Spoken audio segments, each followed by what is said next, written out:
হায়াতের দিন যেমন চলে যাচ্ছে এ কথা সত্য, হায়াত বৃদ্ধি পাবে না এ কথাও সত্য। মৃত্যুর ঘণ্টা যখন বেজে যাবে আর এই দুনিয়ায় কেউ আপনাকে আমাকে রাখতে পারবে না। কত মহব্বতের মানুষ সব ছেড়ে দিবে, কত ভালোবাসার মানুষ সবাই ছেড়ে দিবে, একলা কবরের মধ্যে শুয়ে রেখে সবাই যার যার মতো খেতে চলে আসে। আরে সামান্য জিয়ারত করতে যাই, একটু গরম বেশি পড়লে আমরা কি করি? তাড়াহুড়া করে দোয়া দুরুদ কয়েকটা পড়ে মোনাজাত শুদ্ধ না করে চলে যায় না, গরমের কারণে সহ্য করতে পারতেছি না। আর অন্ধকার খবরে সেখানে যখন জাহান্নামের আযাব শুরু হয়ে যাবে তখন আমাদের কি অবস্থাই না হবে।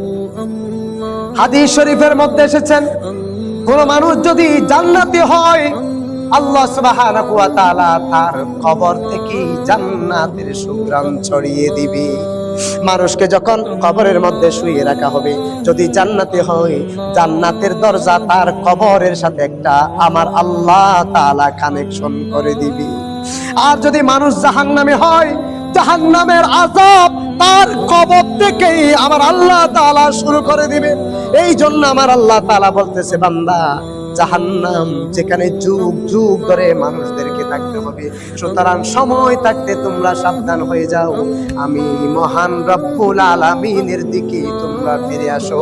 আমি আল্লাহ তোমাদের অতীতের সমস্ত গুনাহগুলো ক্ষমা করে দিয়ে আমি আমার বান্দাদেরকে জান্নাতে দেওয়ার জন্য প্রস্তুত রয়েছি।